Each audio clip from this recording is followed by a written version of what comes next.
我说，啊，再给我写个圆木摆件吧，这一面写上健康，一面写个福字。咋想起来写健康和福字了？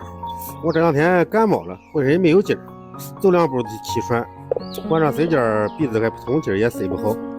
我想把它放在床头，提醒自己一个人的健康比啥都重要。这样想就对了。健康才是最大的幸福。好，我们现在就去写。好。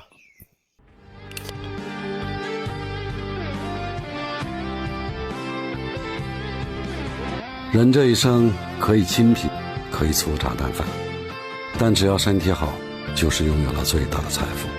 健康就是存款，快乐就是利息。照顾好自己的身体，既有存款，又有利息，世界才会属于你。